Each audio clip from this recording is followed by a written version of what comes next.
এই জন্য আল্লাহ রাব্বুল আলামিন বলছেন, কুনতুম খায়রা উম্মাতিন উখরিজাত লিন-নাসি তা'মুরুনা বিল মা'রুফি ওয়া তানহাউনা আনিল মুনকার।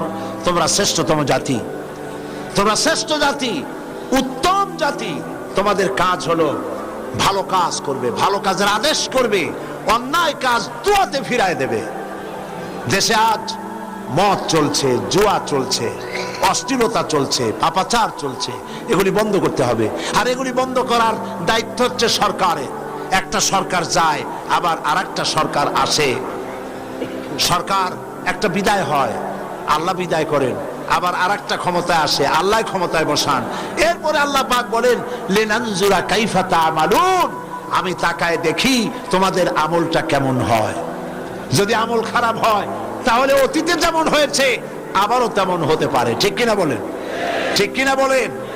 অতীতে যারা ক্ষমতায় ছিল, ক্ষমতার উপরে বসেছিল, যারা এই দেশকে কখনো আর নিজেদের হাত ছাড়া করবে না যারা বলেছিল, আল্লাহর লানতে তারা বিদায় হয়ে গিয়েছে। ঠিক কিনা বলেন? তারা বলছে, তারা বলেছিল, এখন তারা বলছে তাদেরকে নাকি সেনাবাহিনী হারায় দিয়েছে। তারা বলছে তাদেরকে নাকি বিডিআর হারাইছে, তাদেরকে নাকি তত্ত্বাবধায়ক সরকার হারাইছে, তাদেরকে নাকি নির্বাচন কমিশন হারাইছে। আমি বন্ধুদেরকে বলবো যারা অতীতে ক্ষমতায় ছিলেন, নিজেদের চেহারা দেখুন। আপনাদেরকে তত্ত্বাবধায়ক সরকার হারায় নাই, সেনাবাহিনী হারায় নাই, প্রেসিডেন্ট শাহাবুদ্দিন হারায় নাই, আপনাদেরকে নির্বাচন কমিশন হারায় নাই, প্রশাসন হারায় নাই, আল্লাহর গজব আপনাদেরকে হারায় দিয়েছে। এতে কি কোনো সন্দেহ আছে? ওনারা পুনর্নির্বাচন চান, পুনর্নির্বাচন কারি দিয়ে করবেন। এতদিন দাবি করছিল পুনর্নির্বাচন দাও, পুনর্নির্বাচন কারি দিয়ে করবেন। আপনারা আর্মি বিশ্বাস করেন না, সেনাবাহিনী বিশ্বাস করেন না, বিডিআর বিশ্বাস করেন না, পুলিশ বিশ্বাস করেন না, প্রশাসন বিশ্বাস করেন না, নির্বাচন কমিশন বিশ্বাস করেন না। এখন আপনাদের মন মতো নির্বাচন হইতে হইলে ওই মানুষ তো বাংলাদেশে পাওয়া যাবে না, ভারত থেকে আমদানি করা ছাড়া দুপাত নাই। আপনাদেরকে বুঝতে হবে হারলেন কেন। আয়না দেখুন, হেরেছেন এই কারণে আপনারা সব থেকে দুশ্মনী করেছেন ইসলামের সাথে, সব থেকে দুশ্মনী করেছেন ইসলামী আন্দোলনের সাথে, সব থেকে বেশি দুশ্মনী করেছেন আলেমদের সাথে। আলেমদেরকে কারারুদ্ধ করেছেন। গত জানুয়ারি থেকে শুরু করে 2001 সালের জানুয়ারি থেকে শুরু করে 2001 সালের জুন মাস পর্যন্ত বাংলাদেশের 13,000 আলেম ছাত্র, মাদ্রাসার ছাত্র জননিরাপত্তা আইনে গ্রেফতার করে আপনারা কারারুদ্ধ করে রেখেছিলেন। এই কথাগুলি আপনারা কেমনে ভুলে যান? মন্ত্রীর ছেলে মানুষ হত্যা করেছে, জেলখানার ভিতরে তাকে ডিভিশন দিয়েছেন। আর শাইখুল হাদিসকে মানুষ খুন করার অপরাধে মিথ্যা অজুহাত দিয়ে তাকে জেলের মধ্যে পুরে চোর ডাকাতের সাথে রাখছেন।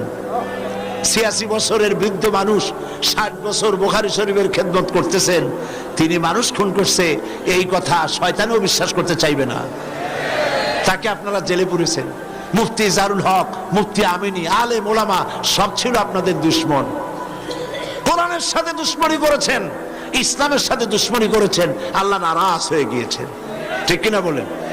আল্লাহ নারাজ হয়ে গিয়েছেন। সুতরাং চরিত্র পাল্টান, মুসলমানদেরকে ভালোবাসুন, ইসলামকে ভালোবাসুন, কোরআনকে ভালোবাসুন, আল্লাহর দ্বীনের সাথে থাকুন, আপনাদের তকদীরও খুলে যাবে। আসুন আমাদের সাথে একসাথে ইসলামের কাজ করি। আপনাদের চরিত্র হচ্ছে দাড়ি টুপলি দেখলেই রাজাকার, দাড়ি টুপলি টুপড়ি পাগড়ি দেখলেই স্বাধীনতা বিরোধী, এই সব বাজে কথা বলা বন্ধ করুন, আল্লাহ রহম করবেন। আর আপনারা চিনতে শিখুন, আপনাদের পতনের কারণ হলো আপনাদের মুরব্বি হচ্ছে বাংলাদেশের নাস্তিক আর মুরতাদ যারা, ভারতের পা চাটা গোলাম বুদ্ধিজীবী যারা, এরাই আপনাদের মুরব্বি। এগুলিকে ঘাড়ের উপরে চড়াইছেন, মাথার উপরে চড়াইছেন। আমি একবার পার্লামেন্টে বলেছিলাম, गुलिस्तान के हर साथ पे बर्बाद गुलिस्तान के लिए एक ही उल्लू काफी है। गुलिस्तान के हर साथ पे उल्लू बैठे हैं, फिर अंजाम गुलिस्तान क्या होगा। ফুলের বাগান ধ্বংস করার জন্য একটা হুতুম পেঁচা হলেই যথেষ্ট, কিন্তু সারা ফুলের বাগান হুতুম পেঁচা দিয়ে ভরে ফেলেছেন। আপনি তাকিয়ে দেখেন, আপনার ডানে, আপনার বামে, আপনার মাথার উপরে আপনার বুদ্ধিদাতা, আপনার পরামর্শদাতারা কারা? এরা কি নামাজ পড়ে? এরা কি দিনদার? এরা কি ইমানদার? এরা কি আল্লাহ পরকালে বিশ্বাস করে? এরা কি কোরআনের শাসনে বিশ্বাস করে? এরা কি নবীর শাসনে বিশ্বাস করে? করে না। আর সবচাইতে নিকৃষ্ট মতবাদ যেটা, যার নাম ধর্ম নিরপেক্ষ মতবাদ, এটাই হলো আপনার আদর্শ। নাউজুবিল্লাহ বলেন। আজ এই বিশাল জনসমুদ্র, লক্ষ লক্ষ মানুষকে সাক্ষী রেখে বলছি, হক কথা শুনে যান।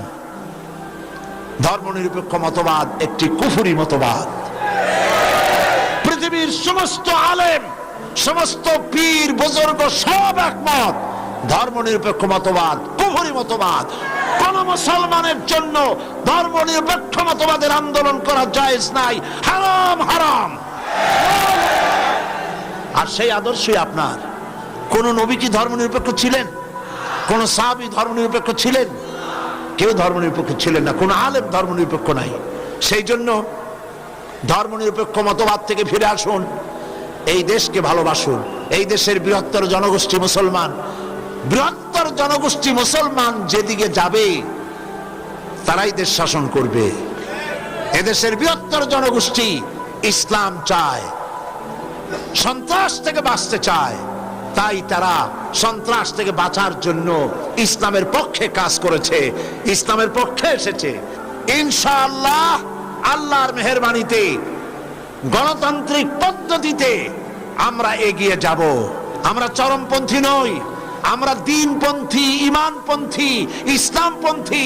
রাসূলুল্লাহ যেভাবে দ্বীন কায়েম করেছেন সেইভাবে মানুষের ভেতরে থেকে থেকে দ্বীনের দাওয়াত দিয়ে, মানুষকে বুঝাইয়া, তরবারি দিয়ে নয়, দরদ দিয়ে, ভালোবাসা দিয়া, দ্বীন বুঝাইয়া বাংলাদেশে ইসলাম প্রতিষ্ঠা করা হবে ইনশাআল্লাহ। নবী করিম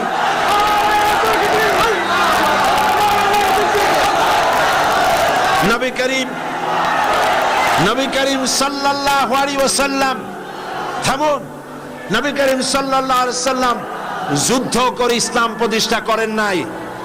কথা বুঝতে পেরেছেন? মুহাম্মদ সাল্লাল্লাহু আলাইহি ওয়াসাল্লাম যুদ্ধ করে ইসলাম প্রতিষ্ঠা করেন নাই।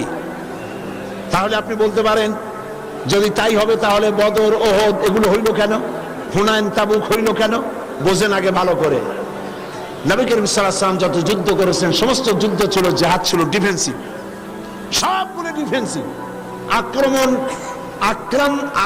আক্রান্ত হয়েছেন, জবাব দিয়েছেন। একটি যুদ্ধ আপনি দেখাতে পারবেন না যেটা মুহাম্মদ সাল্লাল্লাহু আলাইহি ওয়াসাল্লাম নিজের থেকে উদ্যোগ নিয়ে যুদ্ধ শুরু করেছেন, একটি দলিল নাই।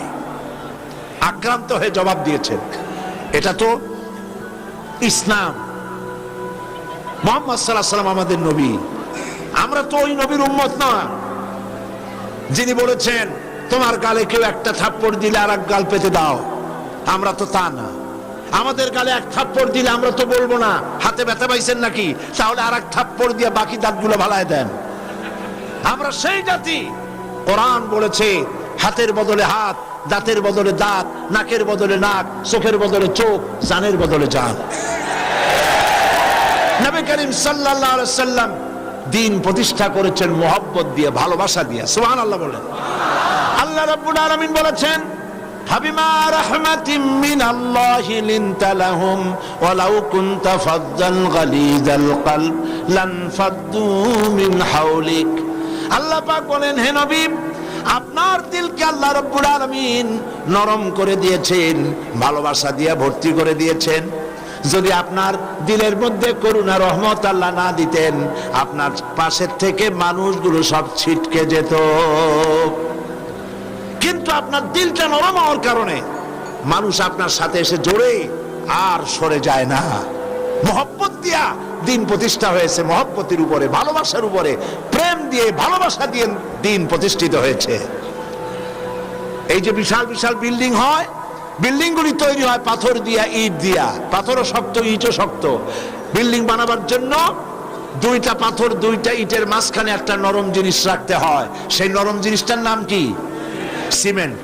এই সিমেন্ট একটা নরম জিনিস দিয়া দুইটা পাথর আর দুইটা ইট একটার পর একটা গেঁথে দিলে এই নরম জিনিসটা দিয়া এমন মজবুত হয়, কুড়াল মারবেন আগুন জ্বলবে, দেওয়াল ভাঙবে না। কান্নাহুম বুনিয়ানুম মারসুস, সীসা ঢালা দুর্ভেদ্য প্রাচীরের মতো হয়ে যায়। এই জন্য ইসলাম হলো ভালোবাসার ধর্ম। আর দ্বীন ওয়ান নাসিহা, ভালোবাসো একে অপরকে, একজন আরেকজনের সঙ্গে মিলবে, মধ্যে থাকবে ভালোবাসা। এই মহব্বত দিয়ে মানুষ জুড়ে জামাতবন্দি হবে, সংগঠনভুক্ত হবে। কান্নাহুম বুনিয়ানুম মারসুস, দুর্বৃত্ত প্রাচীরে পরিণত হয়ে যাবে, তার কেউ ভাঙতে পারবে না। এই ইসলামের কাছে ইসলামকে বদনাম করা হচ্ছে, মৌলবাদ বলে বদনাম করা হচ্ছে, সন্ত্রাসী বলে বদনাম করা হচ্ছে। আমরা মৌলবাদী, মৌলবাদী যদি আমাদের গাল দেওয়া হয় তাহলে আমরা মৌলবাদ অর্থ কি? মৌলবাদ অর্থ হলো মূলবাদ। মৌল কথাটা এসেছে মূল থেকে, তা আমরা মূলে আসি। মূলে আছে কত? আমরা 13 কোটি, 14 কোটি মানুষ বাংলাদেশে, 13 কোটি আমরা মূলে আছি। মূল কি? মূল হলো আল্লাহ এবং রসুল, মূল হলো কোরআন আর হাদিস। আমরা যদি মূলবাদী হই তাহলে আমাদেরকে যারা মৌলবাদী বলে তারা হলো আগাবাদী। ওরা কি বাদী? আগাবাদী। আগাবাদী বুদ্ধিজীবীরা, আগাবাদী কলামিস্টরা, আগাবাদী রাজনীতিকরা সংখ্যায় তোমরা খুবই কম, হাতে গোনা। আগায় থাকো, গাছের ডালে থাকো, ফলমূল খাও, পাতা খাও, সবই করো, কিন্তু নিচের দিকে তাকাইয়া ভেংচি মারো না। যদি বেশি ভেংচি মারো, ফলমূল ছুঁড়ে মারো, গোড়ায় আছে 13 কোটি, গোড়া ধরে এমন না মারবে এক ধাক্কায় মামু বাড়ি দিল্লি গিয়ে পড়বা। ওরা আমাদেরকে মৌলবাদী বলে গালি দেয়, সন্ত্রাসী বলে গালি দেয়, আসলে সন্ত্রাসী ওরা নিজেরা। ইসলামী ছাত্র শিবির বাংলাদেশে ছাত্র অঙ্গনে, শিক্ষা প্রতিষ্ঠানে আল্লাহর এক নিয়ামত, আলহামদুলিল্লাহ বলেন। এই নিয়ামতের কাছে, ইসলামের কাছে আসতে না পারে সেজন্য বলা হয় মৌলবাদ আর সন্ত্রাস। শিবিরের কাছে আসতে না পারে সেই জন্য বলা হয় এরা হাত কাটে আর রক কাটে।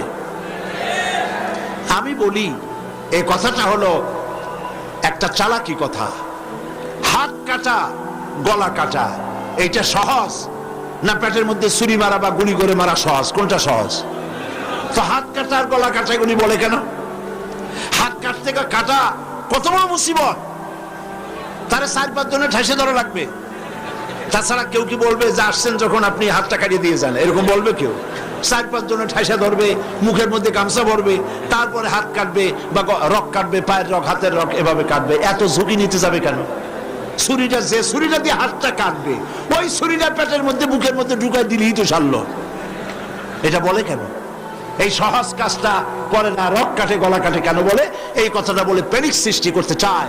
যেই সমস্ত ছাত্র ছাত্রীরা দিন পেতে চায়, ইসলামে আসতে চায়, তারা যেন ইসলামী ছাত্র শিবিরের কাছে আসতে না পারে, তার জন্য এই ষড়যন্ত্রমূলক এই বদনাম তারা দেশ শুদ্ধ জড়াইছে। কিছুই করতে পারবে না ইনশাআল্লাহ, এগুলি করে কিছু করতে পারবে না। 119 জন শিবিরের নেতা কর্মী শাহাদাতের নজরানা আল্লাহর দরবারে পেশ করেছে। আমি আপনাদেরকে বলবো, পরের মুখে ঝাল না খাইয়া নিজের একটু চেষ্ট করেন। ওরা যেখানে থাকে শিবিরের ছেলেবেলেরা, এরা মাঝে মধ্যে সভ্যেদারি করে, যায় দেখবেন ঘরের পাশে গিয়া জানলার ফাঁক দিয়ে তাকাই দেখেন ওরা কি করে। এরা মাদ্রাসায় পড়ে নাই, কলেজে বিশ্ববিদ্যালয় পড়ে, হয়তো দাড়ি টাড়িও এ পর্যন্ত অনেকে রাখতে পারে নাই, কিন্তু যায় দেখবেন বস্তা ছেঁড়া হইল বালাম চাউলে ভরা, উপরে রং কাঁচা থাকলেও ভিতরে পাকা আম। ভিতরে যাই দেখবেন রাতের বেলা যখন তারা সভ্যদারি করে, তাহাজ্জুদের নামাজ পড়ে, সাহাবায়ে কেরামদের জীবনী আলোচনা করে আর মুনাজাত করে, সারা রাত কিভাবে ওরা কান্দে একটু তাকায় দেখে। এই চোখের পানি তারা আল্লাহর জন্য দেয়, দিন প্রতিষ্ঠার জন্য কাজ করে। সুতরাং এদের সাথে শত্রুতা না করে এই কাজগুলি, সন্তান যদি ভালো বানাতে চান, শিক্ষাঙ্গনে সন্ত্রাসী কারা সেদিকে তাকায় দেখেন, আর সন্ত্রাস কম করে কারা তাদেরকে দেখেন, সন্ত্রাস করে না কারা তাদেরকে দেখেন। এই জন্য সন্তান যদি ভালো বানাতে চান ছেলেদেরকে, তাহলে এই লাইনে দেন। মেয়েদেরকে যদি ভালো বানাতে চান এই পরিবেশে ছাত্রী সংস্থার সাথে দিয়ে দেন। আল্লাহ পাক আপনার মেয়েকে ভালো পথে রাখবেন, ছেলেকেও ভালো পথে রাখবেন। আল্লাহ যেন তৌফিক দান করেন, বলেন আমিন।